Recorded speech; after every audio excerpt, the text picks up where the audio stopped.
Estamos felizes por estarmos aqui e eu gostaria de compartilhar com você uma palavra da parte de Deus, a qual está escrita no primeiro livro dos Reis, capítulo de número 17, a partir do primeiro versículo. A princípio vamos ler até o versículo de número 7. Diz-nos assim a sacrossanta palavra de Deus. Então Elias, o tisbita dos moradores de Gileade, disse a Acabe: vive o Senhor Deus de Israel, perante cuja face estou. Nesses anos nem orvalho, nem chuva haverá, senão segundo a minha palavra. Depois veio a ele a palavra do Senhor, dizendo: levanta-te daqui, vai para o ribeiro de Querite e esconde-te junto ao ribeiro que está diante do Jordão. E há de ser que beberás do ribeiro, e eu tenho ordenado os corvos que ali te sustentem. Então fez conforme a palavra do Senhor e habitou junto ao ribeiro de Querite, e que está diante do Jordão. E os corvos lhe traziam pão e carne pela manhã, como também pão e carne à noite, e bebia do ribeiro. E sucedeu que, passados dias, o ribeiro se secou, porque não tinha havido chuva na terra. Diga amém, você que me vê e você que me ouve na noite desta quarta-feira. Pois bem, eu gostaria de falar a palavra de Deus sobre o seguinte tema: o suprimento divino em tempos de crises. Escute bem isso. Nós lemos aqui uma palavra que registra um acontecimento extraordinário em toda a Bíblia Sagrada. Elias havia profetizado contra Acabe. Acabe estava com seu coração endurecido, escute bem isto, compactuando com os profetas de Baal. E nós encontramos que naquela época, o rei era a figura máxima dentro da sociedade. De maneira que tudo que o rei fazia, a sociedade copiava. Tudo que ele dizia, a sociedade realizava. Portanto, se o rei se afastava de Deus, toda a sociedade seguia o rei. Se o rei caía na idolatria ou no pecado, todos iam atrás dele. E o que aconteceu? De repente aparece em cena Elias, este grande homem de Deus. Deus chega para Elias e diz: Elias, mostra-te a Acabe, mostra-te a Israel.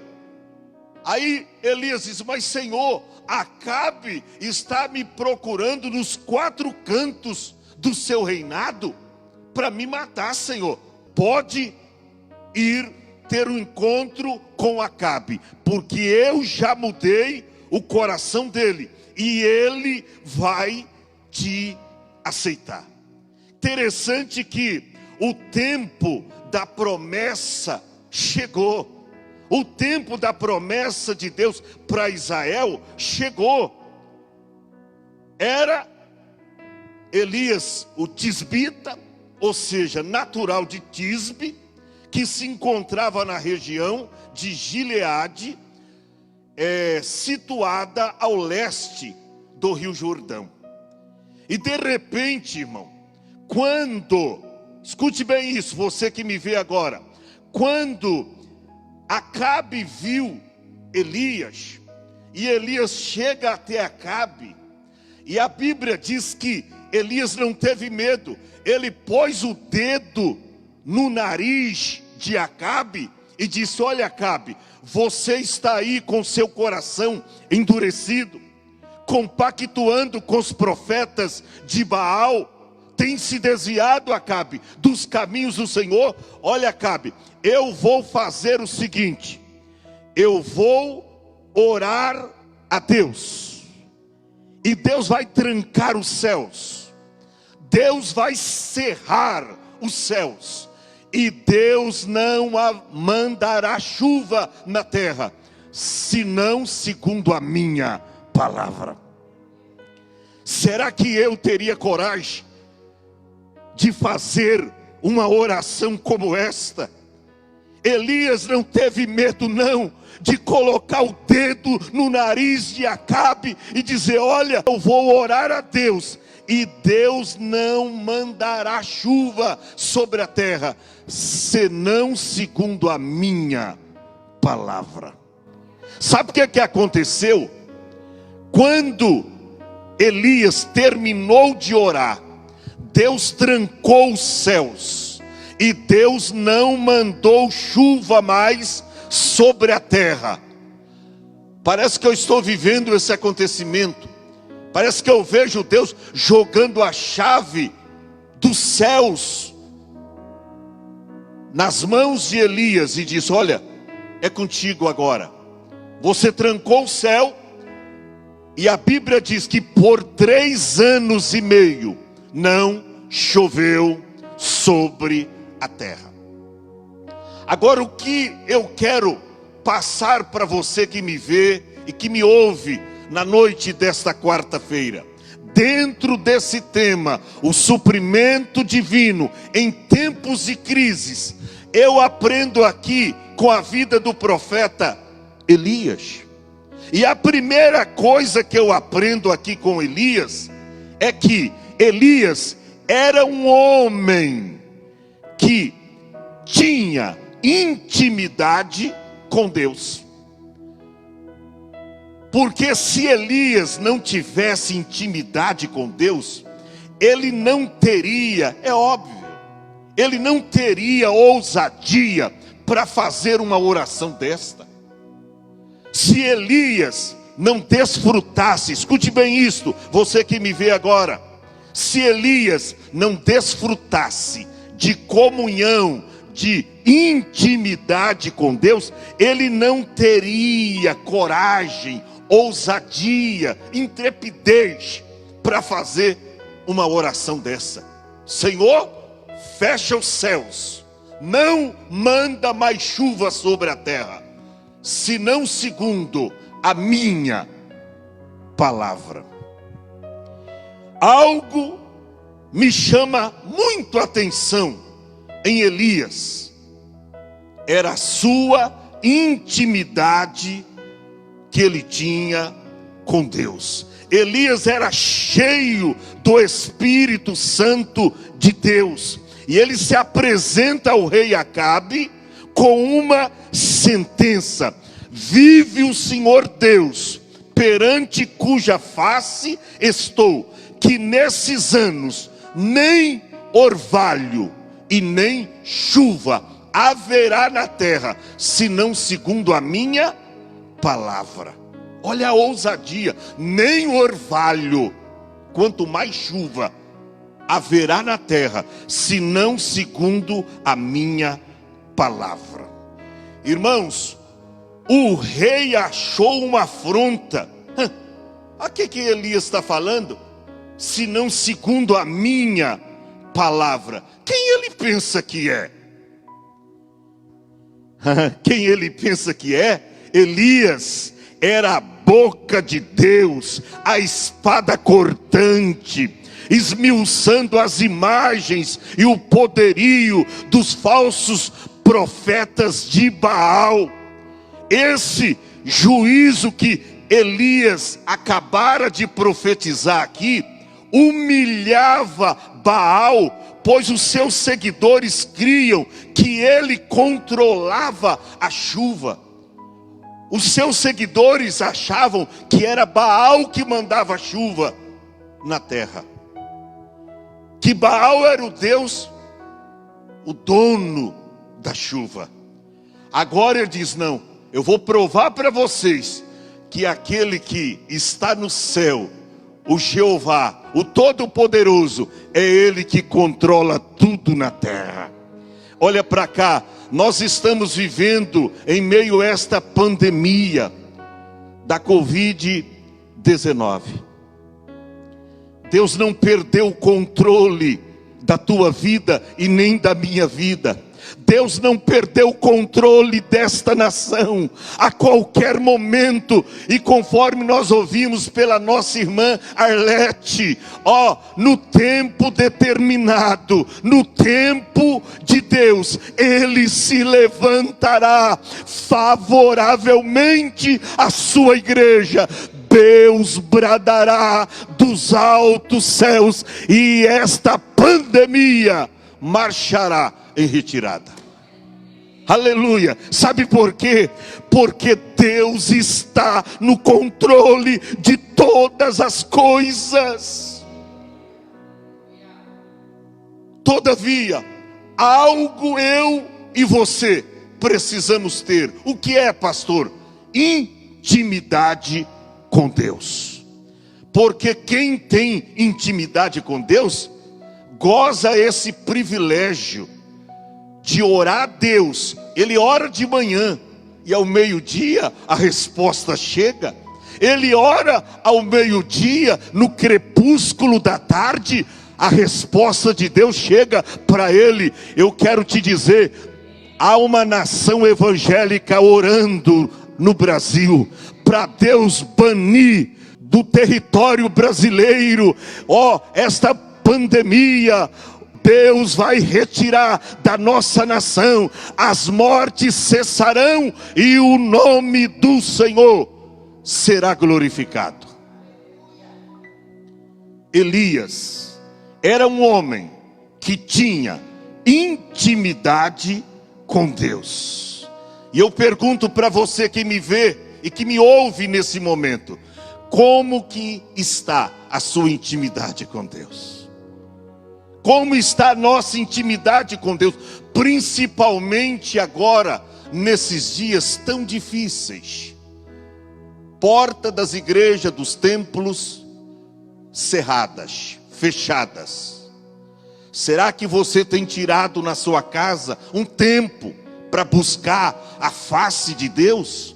Será que você tem tirado alguns minutos, não vou dizer nem horas, mas alguns minutos no seu dia, para você entrar no seu quarto, fechar a sua porta, e no momento íntimo, falar com seu pai, falar com Deus, e o teu pai que te vê secretamente, diz a Bíblia, te recompensará.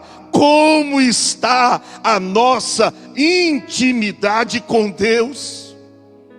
Como está a nossa intimidade com Ele? Elias era um homem que desfrutava de intimidade com Deus.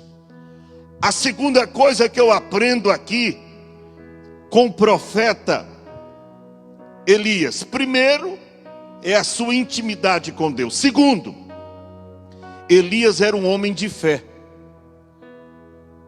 Está escrito nos versículos 2 ao 4. Olha que lindo. Depois veio a ele a palavra do Senhor, dizendo: levanta-te daqui e vai para o oriente e esconde junto ao ribeiro de Querite. Se Elias não tivesse fé, jamais ele iria para o ribeiro de Querite. Ele disse: Senhor, o que eu vou fazer lá? Quem vai me sustentar? Quem vai cuidar de mim? Olha para cá, aqueles que confiam verdadeiramente em Deus, eles não precisam se preocupar, sabe por quê? Porque eles estão debaixo dos cuidados de Deus. Eles estão debaixo da égide de Deus. Deus cuida daqueles que são seus. O salmista diz no Salmo 23: o Senhor é o meu pastor, nada me faltará. O Salmo de número 34 está escrito a partir do versículos 9, 10 e 11, que os filhos dos leões necessitam e sofrem fome, mas aqueles que buscam ao Senhor, de nada tem falta. E a Bíblia diz: temei, pois, o Senhor, pois não tem falta de nada aqueles que o temem.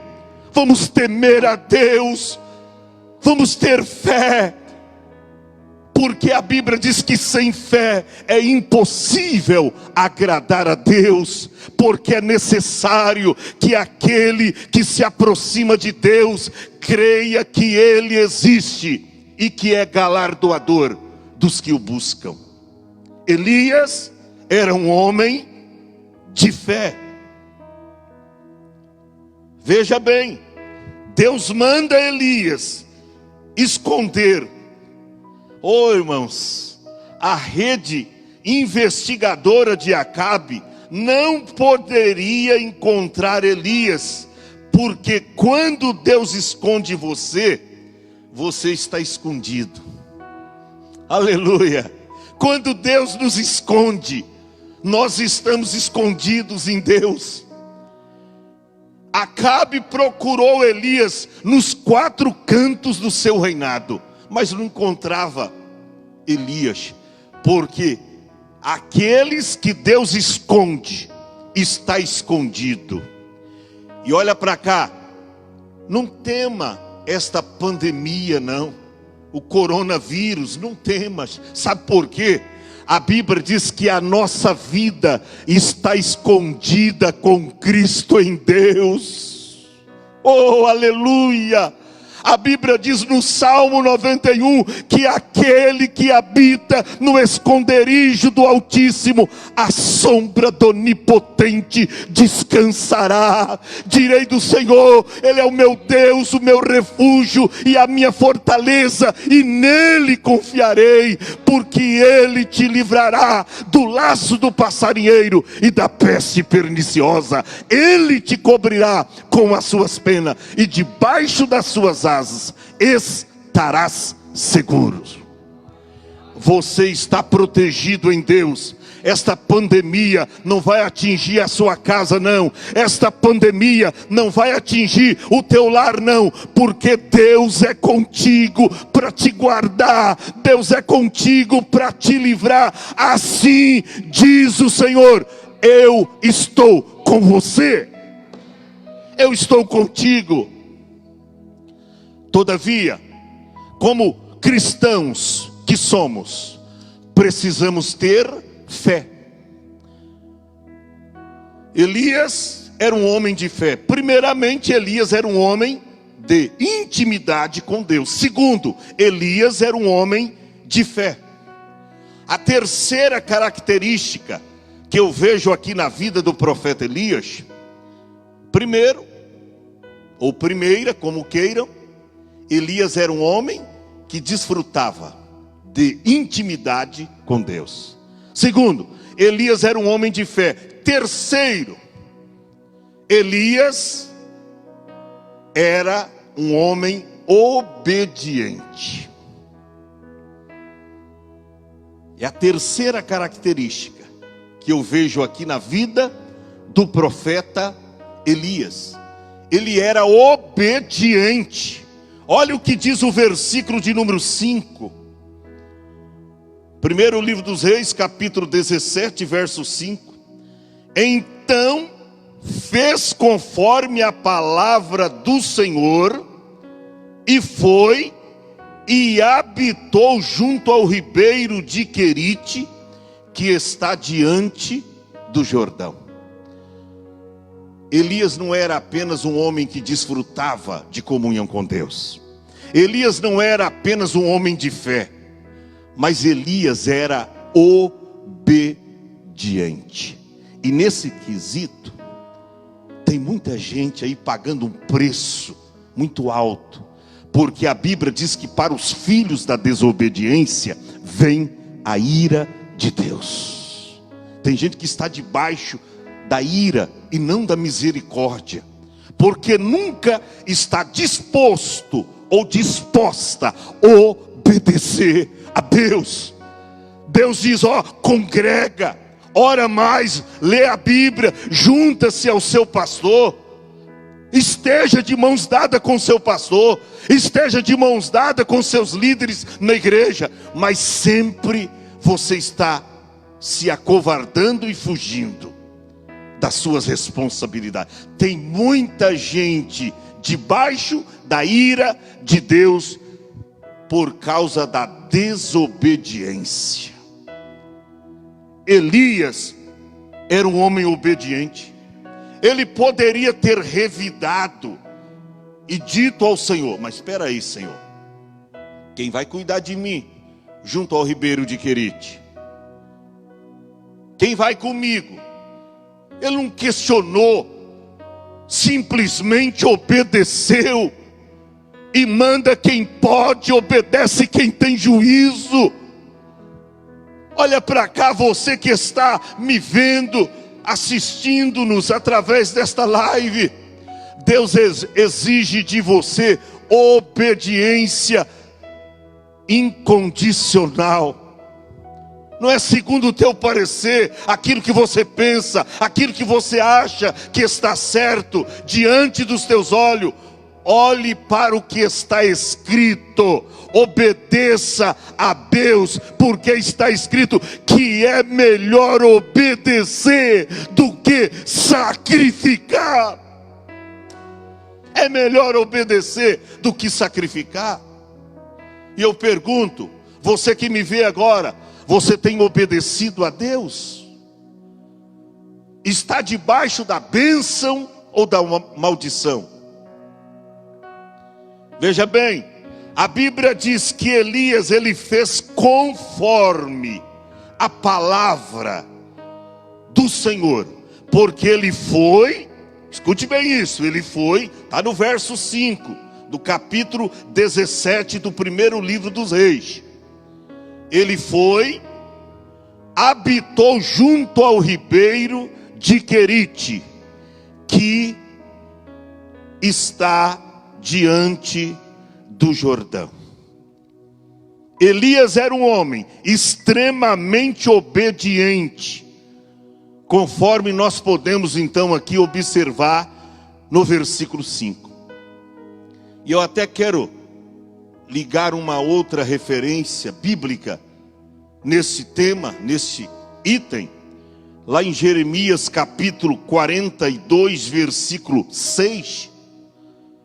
Você que tem uma Bíblia aí na sua casa, Jeremias 42 e 6, está escrito: seja ela boa ou seja ela má, a palavra do Senhor, ou a voz do Senhor, do nosso Deus, nós vamos obedecer. Nós obedeceremos toda palavra que o Senhor Deus nos enviar. Olha o que o povo de Deus disse para ele no passado: seja a sua palavra boa ou má, a nosso respeito, se foi enviada para nós, nós estamos dispostos a obedecer. Ou seja, nós obedeceremos para que nos suceda o bem, obedecendo a voz do Senhor nosso Deus.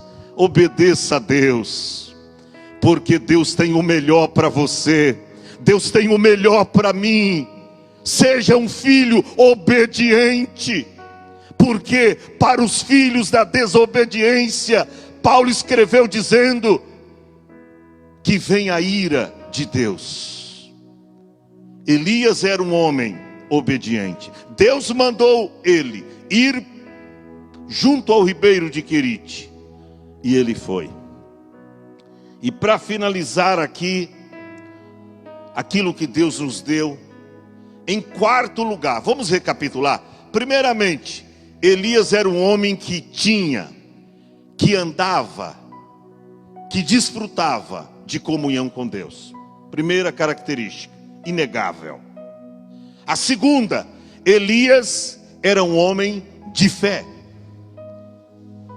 Terceira característica, Elias era um homem obediente. E a quarta característica, Elias era um homem que andava em total dependência de Deus. Pastor, prova-nos. Está no texto, está inserido no texto. A Bíblia diz que quando Deus determina Elias para que vá junto ao ribeiro de Querite, Deus diz: olha, porque eu tenho ordenado os corvos que ali te sustentem. Você já pensou se Elias não fosse um homem que andava na total dependência de Deus? Será que ele era capaz de crer nesse negócio? Espera aí, Jeová, os corvos vai me trazer pão e carne? Mas espera aí, Jeová, em Levítico 11 e o verso de número 15 diz que os corvos são aves imundas, e eu não posso comer coisas imundas. Eu tenho a minha tradição judaica, Jeová. Espera aí. Você lembra da visão que Pedro teve lá em Atos? Quando Deus manda ele matar um daqueles animais imundos e comer. Ele diz: não, Senhor, jamais eu vou colocar coisa imunda na minha boca. Deus vira para ele e diz: não chame de imundo aquilo que eu purifiquei. Escute bem isto. Elias era um homem que tinha total dependência de Deus. Quando Deus falou que ele fosse até ao ribeiro e que ele seria sustentado pelos corvos, ele não revidou. Ele acreditou no que Deus disse para ele, porque está escrito no versículo de número 6 e 7: e os corvos lhe traziam pão e carne pela manhã, como também pão e carne à noite, e ele bebia do ribeiro. Você já pensou que negócio maravilhoso? Mas os corvos gostam de comer coisas estragadas, em estado de decomposição, já cheirando mal. Escute bem isso. Eu acredito que quando Deus determinou os corvos, primeiro Deus disse: ó, vai, faz uma faxina, vocês vão tomar um banho. Pastor, peraí, o senhor está levando muito para o lado espiritual, espiritualizando muitas coisas, pastor. Que a gente sabe, pastor, urubu, corvo, gosta de carniça. Aquilo era agentes especiais de Deus para a sustentação do profeta.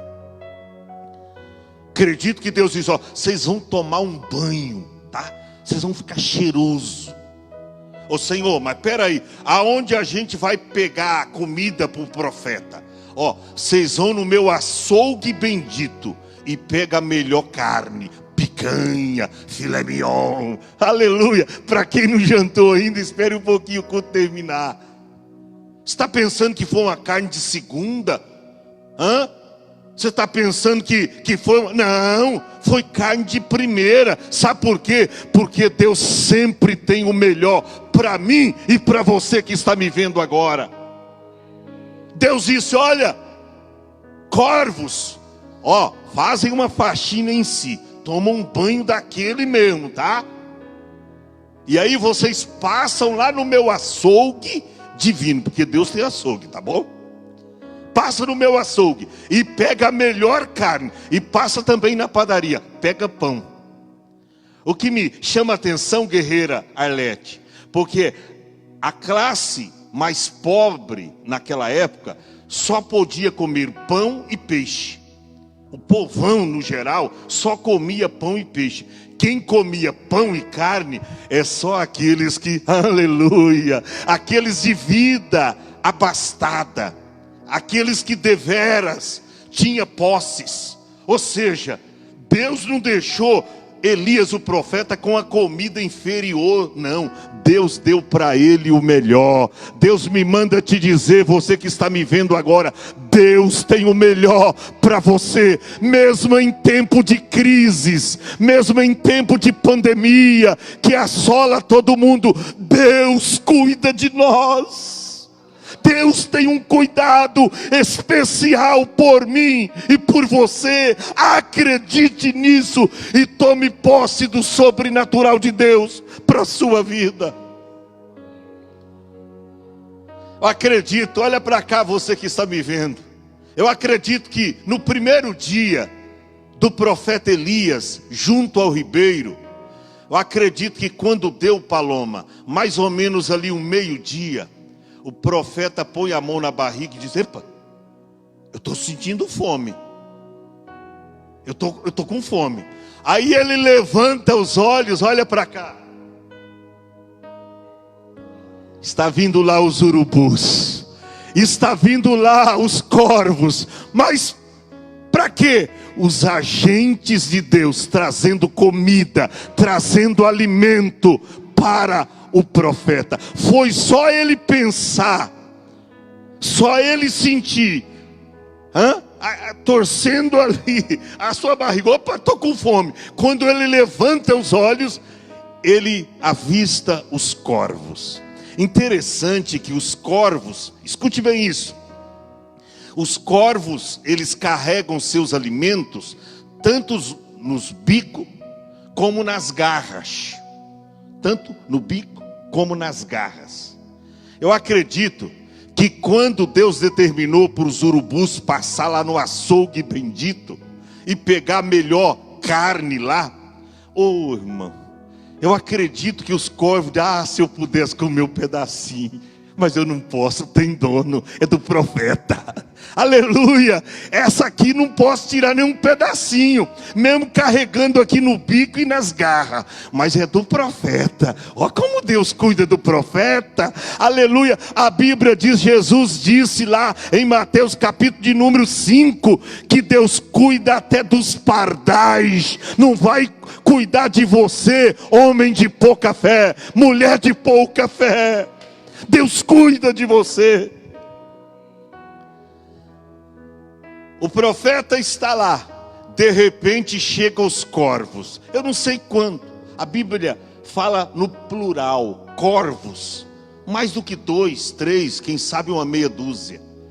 E eles vêm e traz pão e carne para o profeta. Oh, irmão, que coisa maravilhosa. Tem que ser crente para crer nesse negócio.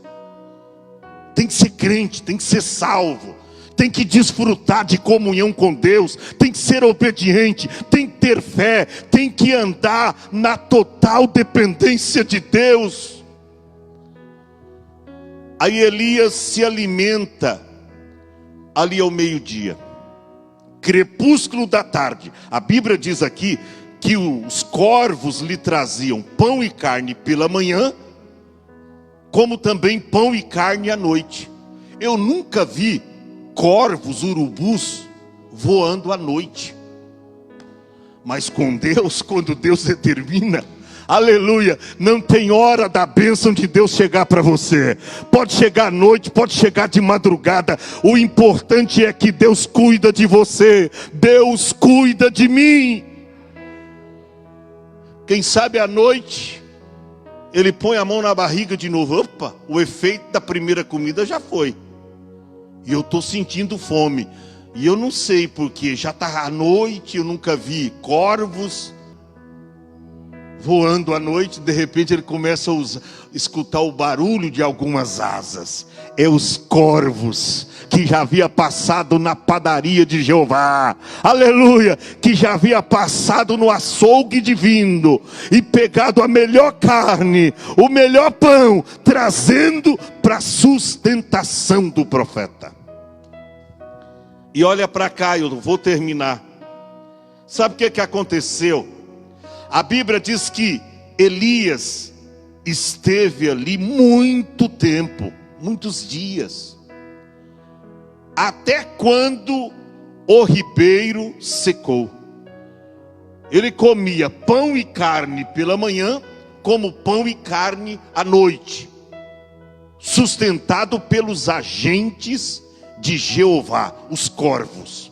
E ele bebia do ribeiro. Pastor, mas diz em seguida, a partir do verso de número 7, que passado alguns dias, aí o ribeiro secou. Olha para cá. Quando uma porta se fecha na sua vida, Deus abre outras ainda melhores. Aí Deus disse: Elias, seu tempo aqui findou. Entra na cidade de Sarepta. Vai lá para Sarepta. Mas para quê, Senhor? Eu tenho ordenado uma fazendeira que ali te sustenta. Fazendeira? Onde se leu isso na Bíblia? Não. Eu tenho ordenado uma viúva. E ela vai sustentar de você. Você vê que Deus pega em tempos de crise. Nunca houve avivamento em tempo de bonanças. Sempre os avivamentos bíblicos aconteceram em tempos de escassez, em tempos de crises. Deus não disse, vai lá para Sarepta, porque eu ordenei uma fazendeira. Ela está ali, com a despensa cheia, a casa cheia, abarrotada de alimento para te sustentar. Nananina, não. Quando Elias chega até a cidade, quem que ele encontra na porta de uma cidade? Uma viúva catando 2 cavacos para colocar a última refeição na panela, comer, morrer ela e os seus filhos. Ele chega a ver aquela cena, a mulher não estava conseguindo nem ficar em pé. Aí ele chega, pede água. Quando a mulher vai buscar a água para o profeta, ele diz, faz o seguinte, além da água, faz também para mim um bolo pequeno. Não precisa ser grande não, faça um bolo pequeno. Diz, está no verso 11 e 12. Ela diz, olha, o que? Fazer um bolo para você? Você não está vendo aqui que eu estou catando esses cavacos? Eu só tenho um pouquinho de farinha numa panela e eu vou colocar, vai ser a última refeição. Eu vou comer mais os meus filhos e aí a gente vai morrer. Aí ele profetiza na sua escassez. Ele diz, não, faz isso que você está falando, mas primeiro você faz para mim e depois para você e o seu filho. Porque assim diz o Senhor, a farinha da panela não acabará, e nem o azeite da botija faltará, até o dia em que o Senhor mandar chuva sobre a terra. Isto prova que Elias era um homem que andava em total dependência de Deus. Ele profetizou para a vida da viúva. A Bíblia diz, irmão, que a farinha da panela daquela viúva fora multiplicada e o azeite não acabou. Sabe o que eu quero findar aqui, esta palavra, e dizer para você? Que o que Deus tem para você não acaba. Quando eu vejo a alegria de alguns crentes acabando, parece que tem alegria quando tudo está bem. Aí é fácil vir na igreja adorar a Deus. Aí é fácil quando a despensa está abarrotada. Aí é fácil quando você não precisa desafiar uma doença, uma pandemia. Aí é fácil. Mas olha para a igreja primitiva. Quando eles eram perseguidos, açoitados, quando crentes eram degolados, conforme a descrição lá de Hebreus capítulo 11, eles eram cerrados ao meio, mas eles não deixavam a fé cair por terra. Eu pergunto para você, aonde está a tua fé? Se estiver na circunstância, a sua fé, permita a minha franqueza, é artificial, porque tem muitos crentes cuja fé é assim, ele é movido mediante a situação em que ele se encontra. Se ele tem grana, se ele tem posses, se ele tem saúde, aí ele glorifica a Deus. Mas quando o vento assopra o contrário na vida dele, procura ele na presença de Jeová, você não encontra. Eu quero orar por você. O suprimento divino em tempos de crise. Deus quer mudar a tua história. Deus quer mudar a tua vida. Deus tem o melhor para você. Você que me vê através desta live, olha para cá. Esta pandemia, o Covid-19 não vai te deter em casa não. Você é guerreiro. Aonde estão os nossos guerreiros? Cujas espadas estão erguidas para a guerra, cujo desejo é servir ao Senhor Jesus. Esta pandemia não vai te vencer não, porque há o maior conosco, o Senhor dos exércitos.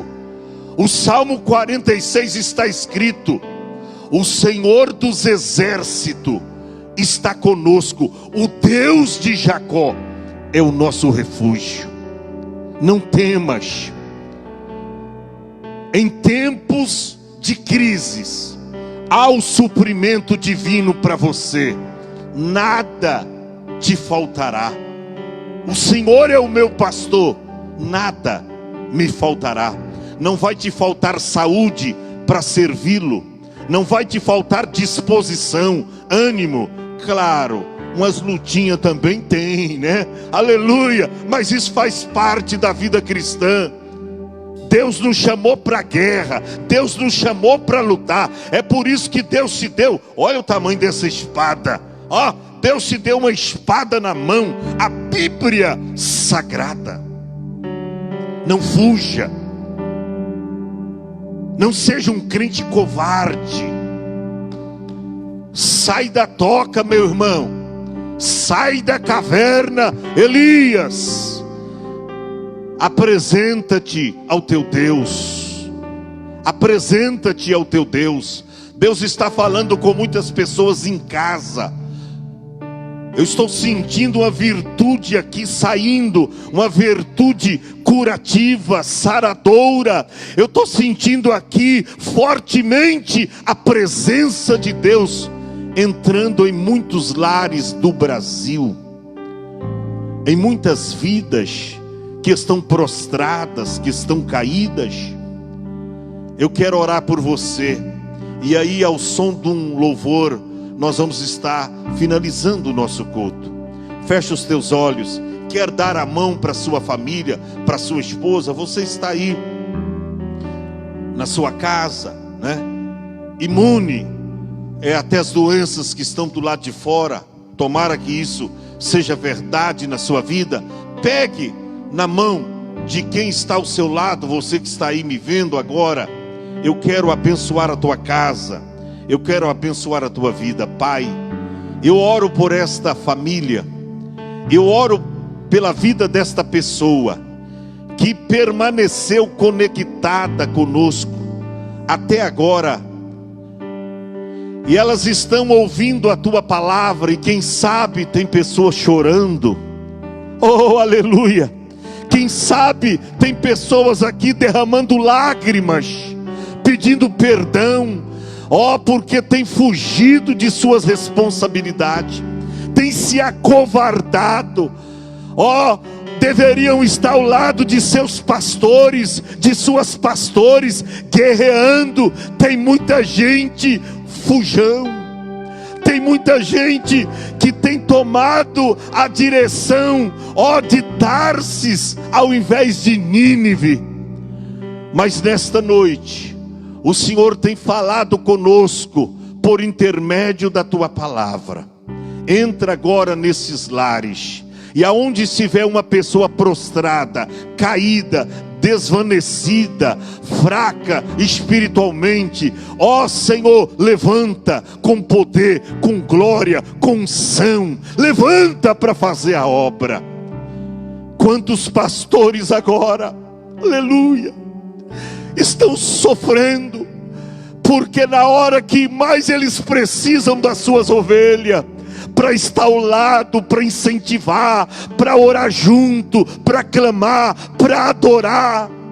Quantos líderes de louvores por todo o Brasil, que deveriam estar ladeados com os demais integrantes do cântico e da música, e eles ficaram só, por falta de fidelidade daqueles que professam ser de Cristo, que professa ser de Deus.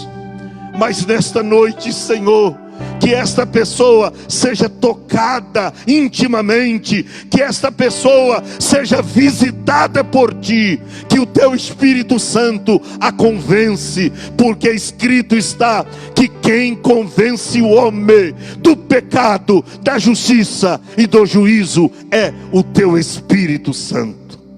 Abençoa o Brasil, abençoa a nossa querida pátria brasileira, abençoa o nosso presidente da República Federativa, Jair Messias Bolsonaro. Abençoa os seus ministros, abençoa os deputados federais, estaduais, os senadores, governadores, abençoa os prefeitos de todo o Brasil, abençoa, Senhor, os vereadores, abençoa a nossa cidade de Mongaguá. Muda a realidade nesta cidade. Abençoa, Senhor, a cada um dos teus filhos que atentamente ouviram a tua palavra. Muito obrigado, Senhor, por tudo, em nome de Jesus.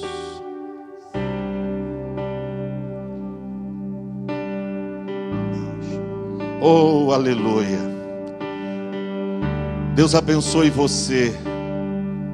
Que a graça de nosso Senhor Jesus Cristo, o amor de Deus e a comunhão do Espírito Santo seja com você, com a sua casa, com a sua família e com todo o Brasil, hoje e sempre. Oh, aleluia.